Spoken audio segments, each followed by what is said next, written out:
Hello বন্ধুরা, কেমন আছো সবাই? আশা করি সবাই ভালো আছো। দেখো বন্ধুরা, আমি এখানে ইলিশ মাছের তেল আর কাতলা মাছের তেল নিয়ে নিয়েছি। এখানে দেখো আমি একটা বেগুন ছোট ছোট টুকরো করে কেটে নিয়েছি, আলু ছোট ছোট টুকরো করে কেটে নিয়েছি।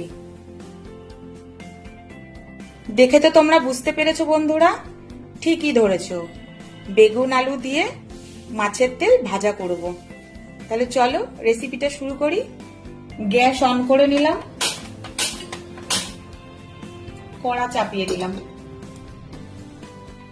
কড়া গরম হয়ে গেছে, সর্ষের তেল দিয়ে দিচ্ছি।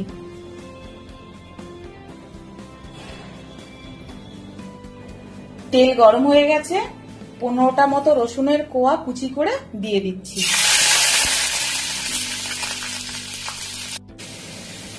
আলু কুচি করে রেখেছিলাম দিয়ে দিচ্ছি।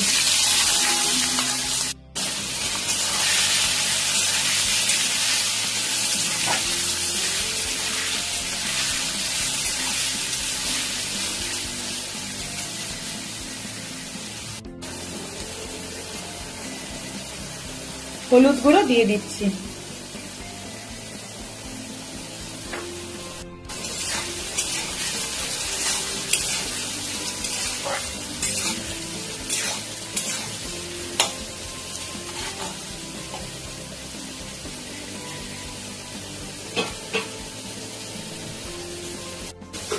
মাছের তেলগুলো দিয়ে দিচ্ছি।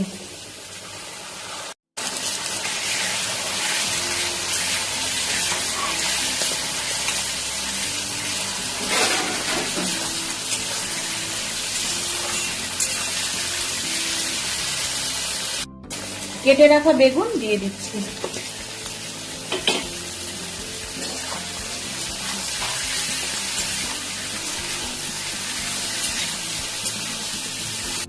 স্বাদ মতো নুন দিয়ে দিচ্ছি।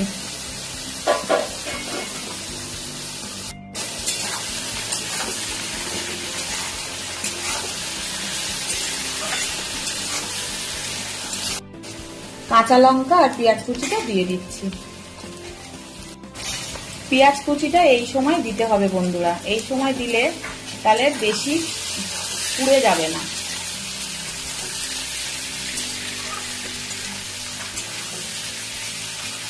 সামান্য একটু গুঁড়ো লঙ্কা দিয়ে দিচ্ছি।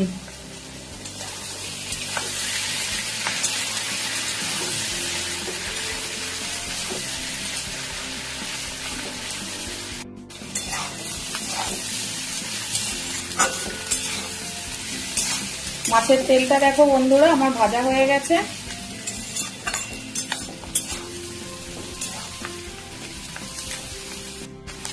আমার চ্যানেলে তোমরা কেউ যদি নতুন হও বন্ধুরা, তাহলে চ্যানেলটাকে একটু সাবস্ক্রাইব আর ফলো করে দিও বন্ধুরা। বেল বাটনটা অবশ্যই প্রেস করে দিও, যাতে যে কোনো ভিডিও নোটিফিকেশনটা তোমাদের কাছে পৌঁছে যায়। মাছের তেলটা আমার ভাজা হয়ে গেছে বন্ধুরা, গ্যাসটা আমি অফ করে দিচ্ছি। এইভাবে তোমরা বাড়িতে ইলিশ মাছের তেল আর কাতলা মাছের তেল একসাথে দিয়ে ভাজা করবে বন্ধুরা। এটা কিন্তু খেতে খুব টেস্টি হয় বন্ধুরা, বাড়িতে প্লিজ একবার তোমরা ট্রাই করো। নতুন কোনো ভিডিওতে আবার তোমাদের সাথে দেখা হচ্ছে বন্ধুরা, ততক্ষণ সবাই ভালো থেকো। টাটা বন্ধুরা।